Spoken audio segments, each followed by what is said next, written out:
Pak Jason dan Pak Harun akan memulai tanya jawab, saya akan ke Pak Michael dulu yang sudah siap untuk memberikan kita tips-tips to stay safe. Thank you, Pak Michael. Go ahead. Ya, sebetulnya Mbak Lia saya lagi lihat waktu juga dan saya lihat presentasi saya. Sebetulnya nanti yang saya sampaikan tadi di di webinar hari ini juga kebetulan memang hari kita cukup panjang, sudah ada di di grup folder IALA. Jadi kalau misalnya mau langsung ke tanya jawab sesi tanya jawab saya sih bisa saja. Tapi kalau yang apakah yang saya mau sampaikan yang paling penting dari presentasi saya adalah ini sebetulnya lebih di mental state-nya kita ya sebagai bangsa atau orang Indonesia yang di Amerika bahwa dan ini juga pengalaman juga saya yang sudah pernah tinggal di Amerika 20 lebih dari 20 tahun, di Indonesia juga udah lebih dari 20 tahun pulang pergi terus. Yang saya mau sampaikan adalah kita sebagai orang Indonesia di Amerika, janganlah berasa terintimidasi atau takut atau canggung atau kurang percaya diri karena kita di negara asing. Karena bukannya begitu. Negara Amerika itu nggak cuma negara, tetapi Amerika itu adalah idea. Idea di mana em, dari konstitusinya mereka saja, mereka pernah menyampaikan bahwa we, the people of the United States, in order to form a more perfect union, establish justice, ensure domestic tranquility, provide for the common defense, promote the general welfare, and secure the blessings of liberty to ourselves and our posterity, do ordain and establish this constitution kan.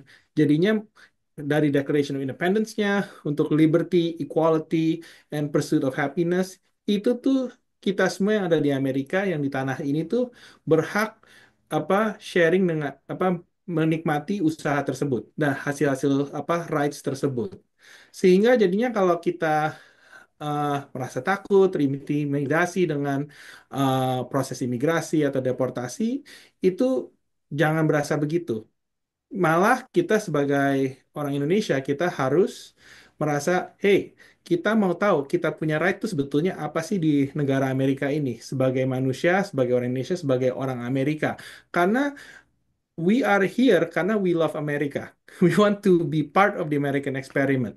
So the notion that sebagai orang Amerika kita ketakutan, mau kita punya citizen, mau PR, mau undocumented, maupun turis, itu nggak benar. Jadinya supaya kita nggak merasa takut lagi, one of the things that we do is to help each other untuk edukasi diri, edukasi sesama teman dengan informasi yang berkualitas, tetapi juga memberikan sarana dan kesempatan untuk melayani uh, uh, rakyat Indonesia dengan menjadi lawyer Indonesian American that they can be proud of and they can be so they feel good and feel safe being in America.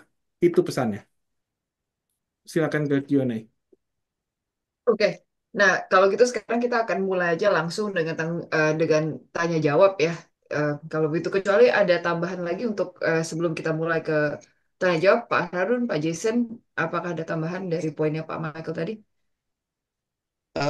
Mungkin saya singkat aja ya, saya mau devil's advocate sedikit. Semua yang dibilang Pak Michael itu betul, tapi memang nggak bisa dipungkiri bahwa 8 tahun terakhir ini memang kita melihat adanya erosi daripada hak-hak konstitusi atau equality before the law ya. Jadi kepersama apa namanya eh, suatu pelakuan yang sama, yang adil depan meja hijau ya kita lihat terutama dengan Presiden Trump dan juga banyak hal-hal lainnya.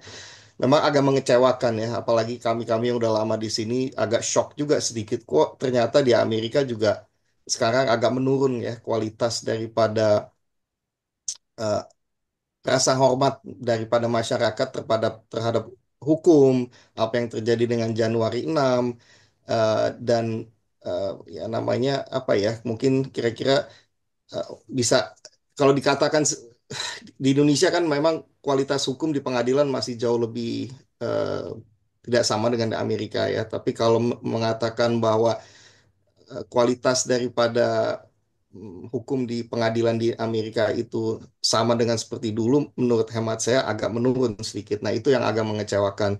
Saya harapkan pelan-pelan itu bisa kembali lagi seperti dulu utuh dan sangat kokoh dan jangan sampai eh, ketidakhormatan terhadap hukum, terhadap keputusan pengadilan dan politisasi daripada pengadilan di Amerika ini mudah-mudahan nanti lambat laun terutama juga di tingkatan paling atas ya misalnya di Mahkamah Agung kelihatan sekali kok pengadilan Mahkamah Agung yang tadinya selalu netral dan melihat setiap kasus dan mengupas setiap kasus dengan kacamata hukum bukan kacamata politis tapi kok sekarang kelihatannya lebih agak condong sedikit lebih dipolitisasi ya dan saya harap mudah-mudahan saya berdoa jangan sampai ini berkelanjutan mudah-mudahan bisa kembali lagi bisa di reset karena itu justru kehebatan dari negara ini seperti Pak Michael katakan tadi bahwa equality before the law pemerataan di hadapan muka hukum ya itu justru yang membuat negara ini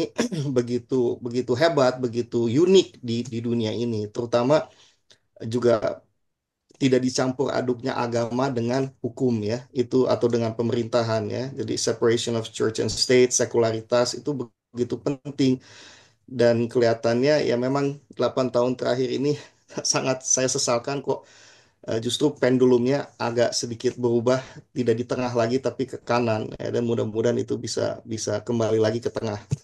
Itu aja sih mudah-mudahan tambahan dari saya, Mbak Lia. Tambahan dari saya, sebetulnya hampir sama seperti harapannya Pak Harun. I'm actually besar harapan saya sebetulnya bahwa kita ini bisa balik kembali lagi dalam with the status quo yang dulu itu. Um, karena kalau dipikir-pikirkan kembali lagi, with the way it is right now, it's not sustainable. Ini komentar saya saja, ini hanya pandangan saya sendiri saja gitu ya. Can you imagine kalau memang negara ini deportasikan begitu banyak orang-orang, itu terutama yang dari Latin Amerika ya, begitu banyak orang keluar dari Amerika. We're talking about the gardeners, the farmers, right? The restaurant workers, the construction workers, all that ya. Pikirkan saja, siapa yang akan bisa menggantikan orang-orang ini kalau semua itu dideportasikan?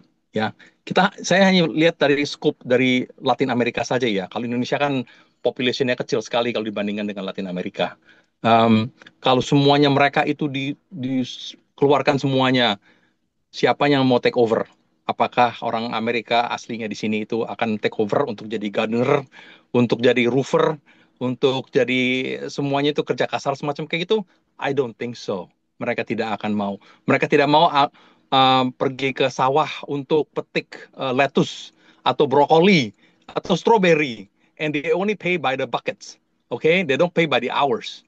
Okay, so at some point it's not sustainable. It's gonna go back. Hopefully, semoga bisa begitu. So I'm a little bit optimistic. Hopefully, it'll go back to normal again at some point. So, but that's my komentar. Gitu aja sih. Silakan Bali ya. Oke, Ya, kita saya ada kita tambahan satu sepertinya, lagi. oh silakan.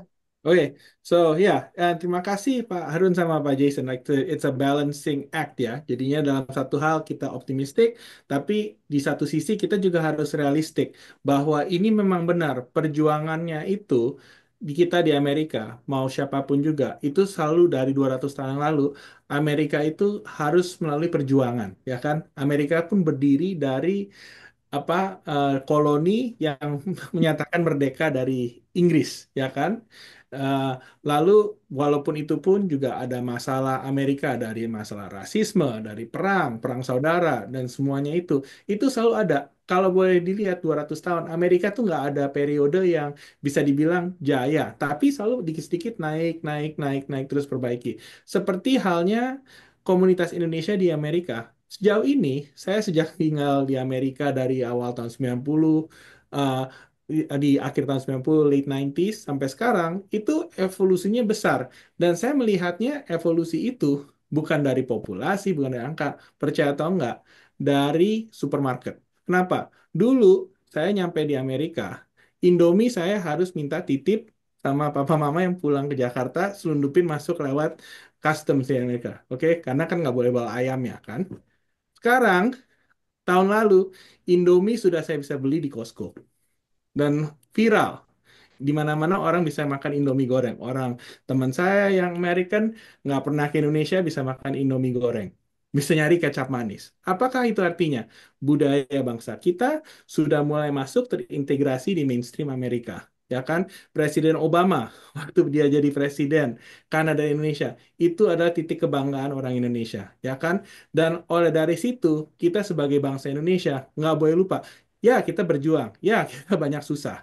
Tetapi selalu satu step ke depan, hari ke hari we always move forward, and that's the same for all of us. Jadinya mau nantinya Trump, mau membaik, memburuk, kita selalu bersatu, kita go always to the better, tapi juga kita nggak lupa bahwa kita realistik. Kita harus keep ourselves safe, kita harus aware of our rights, kita harus tahu what to do, even when the times are good, imigrasi, when the times are bad, and in somewhere anywhere in between, we have to push forward. And I think that's a good message for all of us di sini. Oke. Terima kasih Pak Michael. Dan ini juga segue ke situ ya, karena kita tadinya ingin membahas Know Your Rights ya, KYR cards itu, tapi kayaknya kita langsung aja ke pertanyaannya karena KYR cards-nya ada di public folder ya, udah ada ya Mbak Sabrina ya. Ya, nanti Oke. kita share ke Pak John aja. Nanti if you have an article atau di link description-nya, we can share the article di situ. Ya, kita bisa email Pak John. Ya. Dan ini semua saya juga sekali lagi I would like to say thank you to all the volunteers, karena ini ada rekan-rekan volunteer yang membantu meskipun kita juga semuanya Pak Harun, Pak Jason, saya, Mbak Sabrina, Pak Michael itu semua kita oversee tapi ya we all work together. Nah, ini ada satu penyakit orang Indonesia yang harus merupakan harus dihapus ya karena ini juga warisan dari penjajahan yaitu berhentilah saling lapor. Kami ini di sini sudah uh, berkali-kali mengunjungi warga Indonesia di berbagai macam tahanan, baik dari Zoom atau in person, karena sekarang mungkin ya visit melalui Zoom. Itu biasanya 80-85% itu orang tahu atau punya kecurigaan keras siapa yang melaporkan. Itu satu. Jadi tolong please stay together, and stay together. Nah, lalu yang kedua, yang tadi saya juga I second apa yang diucapkan Pak Michael dan juga Mbak Sabrina dan Pak Harun dan Pak Jason juga tadi siang, kami semua nih um, satu bahasa juga ya, dalam arti be careful of scams. Be very very careful of scams. Di akhir ini sekali lagi IALA itu sudah beberapa kali mengeluarkan imbauan, dan baru-baru ini kami juga notice ada beberapa pihak itu yang mengkejol, mengkejol tuh bahasa Indonesia apa ya? eh, meng- Mengajak atau separuh, ayo deh kita mengajukan aplikasi ya withholding of removal hanya supaya mendapatkan work permit. Nah, ini nanti mungkin Pak Harun bisa lebih menjelaskan lebih detail, um, mengapa kalau kasus itu harus terstruktur dengan benar, dan juga ada alasan yang harusnya benar. Tapi sebelum itu kita akan sekali lagi KYR-nya itu ada di public folder itu tadi. Nah, sebelum kita memulai ke acara yang bagian substantif dari acara ini, saya ingin menerangkan juga sedikit ya bahwa struktur kasus ini, majority kita harus juga mengakui kalau an overwhelming majority dari masyarakat Indonesia, mungkin di atas 75-80% gitu ya, itu adalah teman-teman kita yang undocumented. Karena itu kami juga mengajak rekan-rekan kalau misalkan ikutin Instagram kami, sekalian promosi Instagram yang sudah susah payah dibuat oleh Pak Jason yang harus belajar bagaimana caranya posting Instagram ya Pak Jason ya. Terus apa eh, kami itu tidak merekam acara yang tadi siang, karena ya satu dan hal lain ya untuk terutama untuk kenyamanan bersama. Jadi kalau misalkan ada acara lagi tadi siang itu yang hadir bolak-balik total hampir 1.000 orang, 948 teman-teman. Jadi tolong hadir karena kita nggak bisa record. We are not apa YouTube atau apa sih tadi TikTok lawyers ya. Kebetulan nih saya juga mau ngasih anekdot tadi pagi ada klien saya bukan orang Indonesia menanyakan apakah ada sebuah fakta itu benar.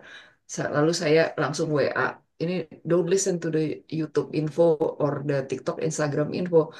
Eh, nggak, saya bilang jangan listen to YouTube info gitu loh. Enggak, saya dapatnya dari TikTok. Aduh, pusing deh. Enggak, tapi ya intinya please treat everything with a grain of salt. Nah, sekarang oke, bagian substansifnya ya. Secara umum jadi karena tadi kita udah ngomong premisnya bahwa 75-80% warga Indonesia itu undocumented dan yang masalah yang paling umum yang dihadapi itu adalah asilum. Oke, kita terang-terang aja ngomong kalau yang ini adalah memang momok yang paling besar dan masalah yang paling besar. Dan saya akan bagi langsung menjadi tiga kategori, yaitu yang pertama yang sudah selesai kasusnya atau sudah ada removal order atau ada voluntary departure. Yang kedua adalah yang sedang berlangsung kasusnya, atau yang bagian yang ketiga yang baru akan memulai kasusnya. Nah, jadi dari sisi itu pertama saya akan ke Pak Jason juga dulu ya. Nah, Pak Jason ini kan mengenai premis ini ya dan juga keadaan masyarakat Indonesia ya. Bagaimana perintah eksekutif Trump itu berdampak pada diaspora Indonesia kita sekarang ini dengan keadaan bahwa waduh kepikirannya dia ke asilum terus ini terus gimana Pak Jason? Iya, ini sebagai sebagai pengalaman saja lah ya. Saya ini sering juga diterima telepon dari orang-orang, um, terutama sekarang ini ya, waktu zamannya Presiden Trump ya sudah naik lah ya, January 20th. Um, itu minta supaya ngurusin asilum segala itu ya. Even sebelumnya juga memang banyak juga yang nanya sini, nanya sono soal asilum, bagaimana mau minta apply-nya, kalau bisa apply atau gimana gitu.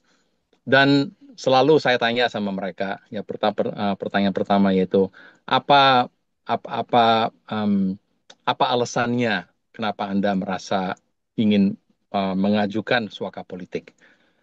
Dan jawabannya kebanyakan itu ya terserahlah, bikin aja ceritanya buat saya gitu.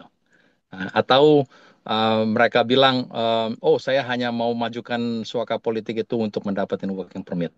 Nah itu sudah pasti tidak qualified untuk mengajukan asilum ya. Uh, jadi maksud saya itu kalau kalau memang dia itu mempunyai alasan kuat sekali, kan ada beberapa kategori untuk asilum ini. Jadi kalau memang dia itu merasa, kalau memang dia benar-benar merasa bahwa dia itu qualified untuk asilum dan dia ada situasinya bagaimana dan dia bisa mulai ceritakan, dan kalau kita merasa bahwa dia itu application-nya itu bisa di approve, barulah kita bisa masukin dia punya application-nya. Nah, setelah dia masukin ke application-nya inilah dia itu bisa mungkin pergi sekolah di sini, dan juga nanti karena proses asilum ini cukup panjang, dia bisa apply untuk working permit dan dia bisa bekerja setelah mendapatkan working permit. Nah, itulah dari pengalaman saya menghadapin apa ini orang-orang yang telepon kantor saya untuk mengajukan asilum. Selanjutnya silakan Mbak Lia mengenai pengalamannya Mbak Lia, dan secara secara praktik, in the practical sense, mengenai asilum ini, bagaimana dia punya dia punya efeknya uh, setelah Trump jadi presiden ini. Jadi Silakan. mungkin Jadi mungkin saat yang tepat untuk segue juga ya ke hidup kita di mana Pak Jason itu ada di sirkuit 9, saya di sirkuit 2, dan Pak Harun ada di sirkuit Prahara gitu kan ya. Nah, jadi nah, ya kita ngomong begitu aja karena terus terang aja begini, sebelum masuk ke deportation order dan voluntary departure, saya ingin menyampaikan juga kalau baru-baru ini di uh, administrasi Biden itu ada inisiatif yang mengatakan bahwa spouses dari US citizen itu bisa mendapatkan parole, di mana ini maksudnya itu kalau misalkan datangnya tidak inspected dan admitted, mereka bisa mengajukan mempergunakan bukti-bukti tertentu bahwa intinya masuk ilegalnya itu dimaafkan, namun karena ada injunction yang diajukan dari lagi-lagi Fifth Circuit, nah akhirnya batallah itu semua dan semuanya sudah mendapatkan refund. Nah, jadi dengan keadaan seperti itu saya ingin segue langsung ke deportation order dan voluntary departure gitu ya. Deportation maksudnya dalam arti removal order. Karena sesudah tadi apa yang disampaikan oleh Pak Jason mengatakan oh ya kita bisa mengajukan asilum dengan ada seperti ini dan ya bagaimana bagaimana ya. Yang paling penting yang pernah saya lihat dari kasus-kasus yang saya pernah baca sendiri adalah begini, konstruksi kasus Indonesia itu unik karena jangan lupa formulir I-589 ya, itu bisa didapatkan langsung dari USCIS website sebetulnya itu ya. Itu tuh sebenarnya gampang-gampang susah dan memang ada pengetahuan teknis seperti itu. Karena sebetulnya basis untuk mengajukan asilum itu ada race, religion, nationality, political opinion, torture convention, um, dan juga jadi begini, kalau misalkan Anda mau mengajukan kasus berdasarkan apapun yang Anda alami itu, nasib Anda itu bisa berbeda ujungnya apabila Anda mengajukan di sirkuit 9, di sirkuit saya, atau di sirkuitnya Pak Harun gitu ya. Nah, memang keadaannya seperti itu. Dan pada sini saya tinggal langsung bertanya aja. Nah, ini kalau misalkan kita udah mengajukan asilum, sudah mendapatkan working permit, sudah tinggal lama di sini gitu ya. Kadang-kadang asilum itu pada saat ini, kalau di New York sendiri, kalau Anda mengajukan itu interviewnya bisa 5-6 tahun mungkin lebih gitu ya.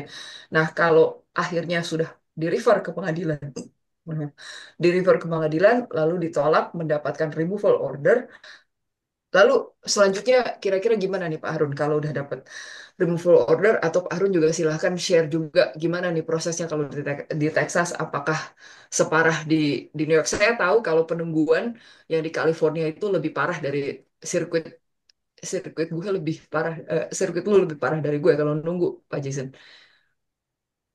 Monggo Pak Harun. Malia, kalau di Houston itu 2 tahun yang lalu ada berita di surat kabar ya, di surat kabar ya di Houston cuma ada satu surat kabar, satu koran namanya Houston Chronicle. Di situ berdasarkan statistik yang memang bisa diperoleh di internet, track TREC ya, itu semua data statistik dari penolakan dan penerimaan atau keputusan terkait swaka di Amerika. Kalau nggak salah di Houston itu 99% ditolak di pengadilan. Kalau di kantor asylumnya sendiri di USCIS saya tidak punya datanya karena memang nggak diumumkan ya. Tapi eh, proses penungguan cukup lama sih, kira-kira rata-rata 9 tahun. Dan memang ya saya dari dulu praktek hukum di Houston dari tahun 2001 selalu suka iri hati melihat hasil daripada eh, permohonan suaka di daerahnya Mbak Lia, di daerahnya Pak Jason, tempatnya Pak Michael, jauh lebih tinggi dan lebih lunak ya. Bahkan suka disalahgunakan seperti Pak Jason juga bilang tadi.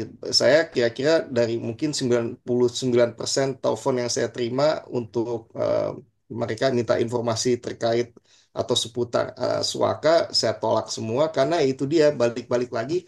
Tolong Pak dibuatin ceritanya. Loh nggak bisa dong dibuatin ceritanya. Anda apa yang Anda alami?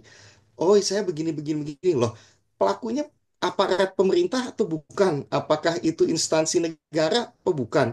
Kalau Anda berantem sama tetangga soal tanah ya itu nggak masuk sebagai suatu alasan yang bisa dipakai landasan hukum untuk minta suaka atau misalnya tidak diperbolehkan menikah dengan siapa gitu. Nah, terkecuali kalau misalnya sudah minta tolong sama polisi dicuekin karena misalnya apa dari segi rasnya atau dari segi agamanya. Nah, itu mungkin bisa ya contohnya misalnya orang yang ada satu sekte agama Islam namanya Ahmadiyah itu sangat didiskriminasi ya misalnya di beberapa tempat atau misalnya ya ini secara garis besar aja misalnya orang Papua yang jadi apa namanya melawan pemerintah atau dulu tim-tim gitu ya. Nah, itu betul bisa dijadiin alasan. Tapi kalau cuman eh, semata-mata karena ingin mendapatkan izin kerja atau yang suka dipakai singkatan WP, working permit, ya mereka yang dikejar sebetulnya itu ya dengan sangat hormat dan menyesal ya dari segi etika profesi harus kita tolak gitu meskipun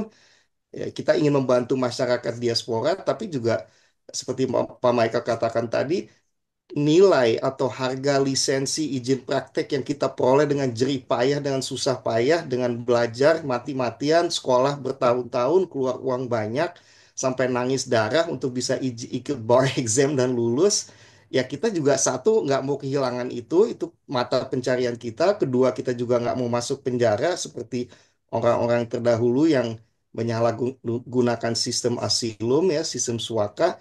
Jadi memang harus mawas diri. Di satu pihak kita membantu masyarakat, apalagi masyarakat kita sendiri yang kita cintai, tapi ya di satu pihak lagi kita juga harus jaga diri, jangan sampai membantu orang yang sebetulnya tidak layak untuk dibantu gitu. Nah, maaf tadi saya agak ini ya ralat sedikit soal itu. Nah, kembali ke pertanyaan utamanya soal keputusan akhir dari pengadilan, ya memang repot, apalagi sekarang.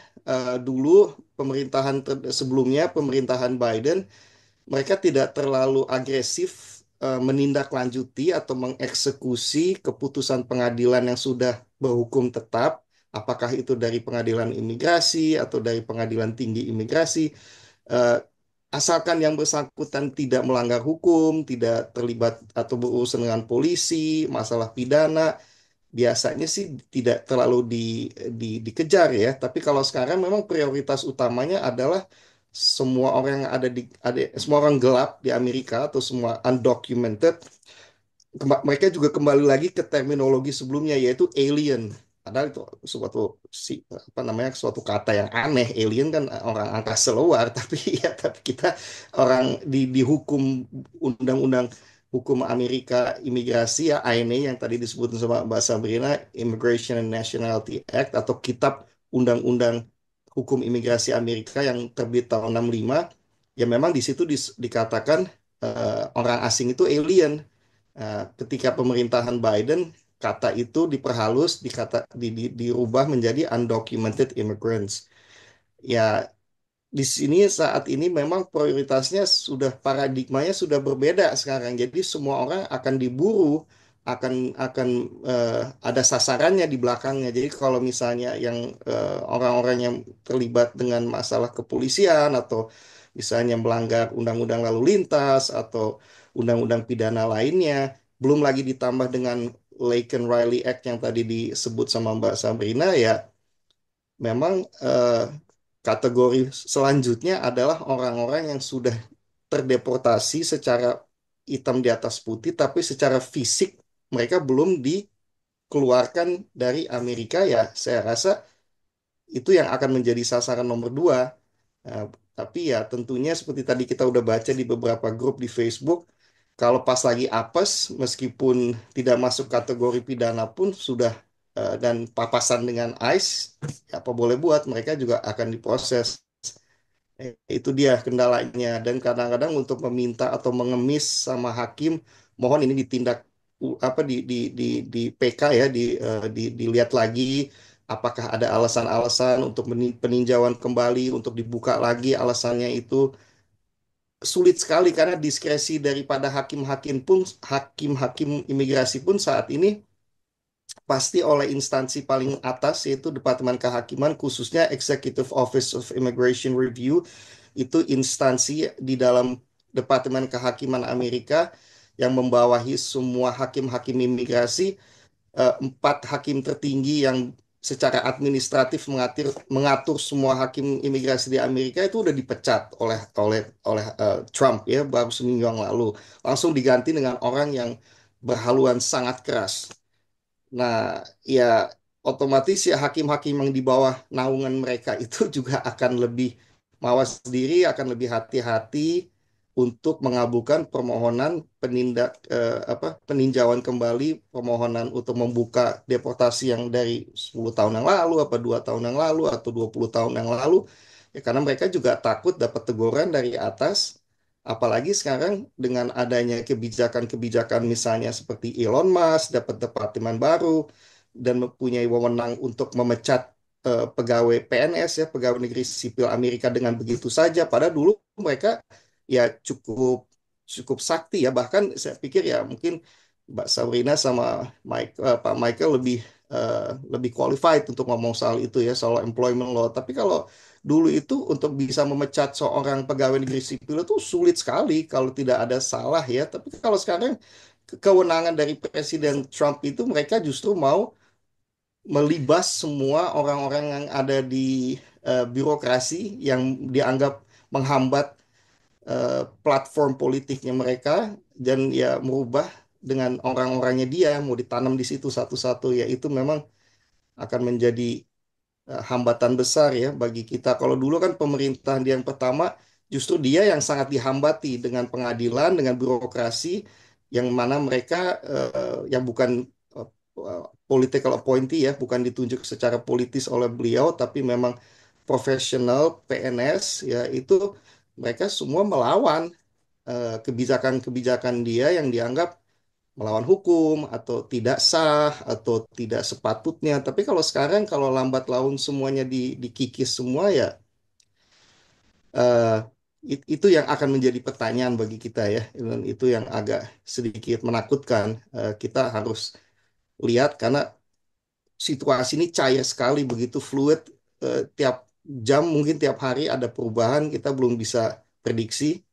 Tapi ya seperti Pak Michael bilang, harus kita hadapi dengan tabah, dengan kepala dingin, dengan analisa hukum yang tajam, dan coba kita bantu dengan toolkit atau eh, apa bahan-bahan yang ada di dalam eh, keahlian kita masing-masing, kira-kira seperti itu. Terima kasih Pak Harun, that is a very wonderful answer ya. Jadi ini saya juga ingin menambahkan jawabannya Pak Harun.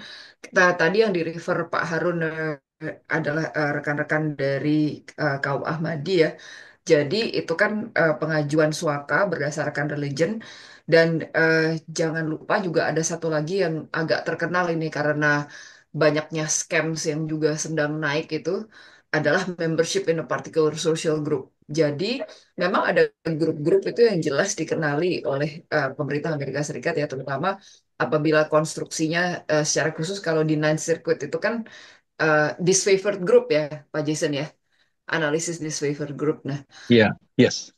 Nah, kalau ada lagi misalkan dari kaum LGBT, ada juga yang katanya change country condition, yang sekian-sekian ini, saya ingin menyuarakan juga, please hati-hati, hati-hati, hati-hati. Tidak semudah itu mengajukan withholding of removal, tidak semudah itu mengajukan withholding of removal. Nah, saya akan beranjak ke pertanyaan berikutnya. Kali ini yang saya tanyakan itu mengenai sanctuary cities. Nah, kalau misalkan ini pertanyaan saya sekali lagi akan bertanya juga ke Mbak Sabrina ya, Mbak Sabrina. Banyak diaspora Indonesia yang sebenarnya tinggal di kota dan negara bagian yang secara tradisional merupakan sanctuary city. Nah, tapi mengingat berita-berita penggerebekan baru-baru ini, kira-kira nasihatnya apa aja ya Anda bisa berikan kepada komunitas, terutama karena juga penggerebekan itu juga ternyata terjadi di state-state yang secara historis itu demokratik. Ya, terima kasih Mbak Lia. Ya, saya akan mencoba menjawab. Mungkin nanti kalau misalkan ada jawaban saya yang kurang, Pak Jason juga bisa melengkapi juga. Jadi terkait dengan di Los Angeles Sanctuary City, di sini sebenarnya kalau untuk state government ya, kalau untuk state official atau pegawai negeri California itu bisa melindungi kayak imigran yang ada di California atau yang ada di Los Angeles ini. Tapi permasalahannya itu adalah ICE dan DHS itu hasil dari yang federal imigrasi. Jadi imigrasi kan berdasarkan federal law ya. Jadi mereka bisa tangkap kalau misalkan kita imigran itu tidak ada dokumen dan yang lain-lain yang tadi saya sudah jelaskan. Jadi yang sebenarnya bisa dilakukan komunitas Indonesia ini yaitu melengkapi diri dengan yang namanya adanya Know Your Rights Card. Ya, jadi kita bisa tahu bahwa sebagai even sebagai imigran yang ada di United States, yang ada di Amerika Serikat, seperti yang saya sudah jelaskan sebelumnya, kita memiliki hak konstitusional. Jadi kita memiliki hak konstitusional untuk tidak berbicara. Jadi kita bisa bilang bahwa kita tidak ingin berbicara dengan ICE atau dengan ada pegawai imigrasi, dan di sini kita mau menghubungi lawyer kita. Nah, jadi saran saya, jadi saya juga udah kami semua di sini ada masukin namanya Know Your Rights Card, itu dalam bahasa Indonesia juga sudah ada translationnya, jadi yang bisa dibawa oleh komunitas diaspora Indonesia, jadi bisa mengetahui apa aja yang harus dilakukan. Nah, kalau misalkan kita sendiri, misalkan saya ya melihat ada sebagai saksi ada penangkapan di luar dan saya tahu itu adalah teman saya, yang akan saya lakukan adalah saya akan mencoba mendokumentasi apa yang terjadi. Nah, jadi terkadang walaupun kita udah submit atau kita udah menyatakan rights kita bahwa oh kita punya rights untuk diam, tapi tetap saja mereka tetap bisa untuk menangkap kita juga, menangkap imigran juga, walaupun kita udah submit our rights-nya. Jadi kalau memang itu terjadi, yang bisa kita lakukan, ya sudah kita tidak kita baiknya tidak berlaku tetap berlaku sopan, yaitu terhadap mereka, tapi kita juga dokumentasi. Jadi yang bisa kita lakukan kalau misalnya kita melihat seperti itu, kita dokumen apa yang terjadi. Karena apa? Dokumen ini sangat penting karena kalau ketika kita lihat dan terjadi dokumentasi itu ada violation atau ada pelanggaran-pelanggaran constitutional rights, itu bisa dibawa di immigration court seperti itu. Nah, terkait dengan saat ini juga sebenarnya ada penangkapan-penangkapan juga yang tidak hanya kepada imigran, tetapi juga sayangnya kepada warga negara Amerika Serikat juga. Jadi kayak ada beberapa news juga, ada beberapa cerita bahwa Puerto Ricans itu juga ditangkap kan. Nah, seperti kita ketahui, Puerto Ricans itu atau orang-orang dari Puerto Rico itu adalah warga negara Amerika Serikat. Tetapi karena pada saat itu mereka hanya berbahasa Spanish, yaitu bahasa Spanyol, jadinya dikira ini pasti imigran, ditangkap sudah di detention center juga. Nah, ini adalah salah satu pelanggaran hukum seperti itu. Makanya pentingnya kita bisa merecord atau kita punya ada data apa aja sih yang dilakukan oleh ICE pada saat penangkapan tersebut. Jadi kalau misalkan ada pelanggaran-pelanggaran hukum ini bisa ditindaklanjuti secara hukum seperti itu. Kalau untuk sekarang saat ini paling karena seperti juga dibilang Pak Harun, Pak Michael, sama Pak Jason juga ini sangat fluktuatif hukum yang ada saat ini. Jadi banyak hukum yang keluar, banyak executive order yang keluar dari Trump, dan juga banyak executive order juga yang di-challenge. Jadi setiap saat bisa berubah. Yang bisa kita lakukan saat ini adalah kalau sebagai diaspora Indonesia, kalau memang mendengar hal-hal tertentu dan tidak yakin, bisa menghubungi KJRI dan bisa menghubungi kita juga gitu untuk bisa konsultasi. Ya, terima kasih. Silakan Pak Jason kalau ada yang mau melengkapi. Ya, mungkin saya ada tambahan sedikit lagi ya mengenai Sanctuary City ini. Kalau kita masih ingat beberapa tahun yang lalu itu Sheriff Arpaio di Arizona, di satu kota di sana, itu dia itu sangat agresif sekali terhadap imigran di sana. Malah dia itu menginstruksikan semua officer-officernya itu untuk nanyain. uh, Malah mereka melakukan razia kepada tempat-tempat yang imigran itu untuk menangkap mereka, udah gitu dioper ke ICE kayak begitu ya. Nah, itu that's the other end of the spectrum ya. Nah, kalau kalau California kan Sanctuary City atau Los Angeles juga California Sanctuary State. Kalau Los Angeles itu Sanctuary City. So it's at the other end of the spectrum. Jadi polisi terutama yang di apa itu di LAPD, LA Sheriff Department itu mereka tidak akan uh, bekerja sama dengan federal officers yaitu ICE ya. Jadi malah untuk sekarang di LA County ini mereka itu tidak memperbolehkan um, petugas ICE untuk datang ke tempatnya holding cell mereka untuk bertanya jawab dengan imigran-imigran di sana mengenai statusnya mereka itu. Dan LAPD juga tidak akan kalau mereka pull over seseorang karena ada traffic violation atau gimana, tidak akan tanya sama sekali mengenai apa status imigrasinya dia gitu ya. So jadi that's the sanctuary city and sanctuary state gitu ya. Tapi tetap di Los Angeles City sini atau di San Francisco atau di whole state of California tetap ada ICE office, tetap ada ICE agents ya. Dan mereka di mana-mana. Dan mereka itu tetap akan enforce the immigration laws. Jadi tetap mereka berhak untuk ketok pintu. Kalau mereka itu ada kecurigaan, memang tempat ini ada undocumented person atau gimana gitu ya. So jadi tetap sepertinya tadi tema kita ini ya harus waspada, pay attention, read the news, and if you have any doubts, get in touch with an attorney atau gimana gitu. So and di folder kita itu public folder itu ada know your rights, read up on that, bacain. So familiarize yourself with that. Apa yang langkah-langkah apa yang kita bisa lakukan untuk mengurangi resiko kita. Nah, itulah yang saran dari saya. So walaupun kita di California sini dan juga mungkin kalau to a certain extent in New York dan beberapa state juga, walaupun kita itu dianggap sanctuary, tetap kita harus waspada karena ICE agent itu di mana-mana di seluruh state di Amerika, all 50 states. So mereka tetap walaupun mereka tidak dapat uh, apa itu cooperation dari local police atau sheriff, law enforcement, tetap mereka berhak untuk mencari dan menangkap dan menahan imigran-imigran yang mereka merasa itu tidak ada dokumen di sini atau tidak ada status di sini. Begitulah tambahan saya. Silakan Lia. I think Oke.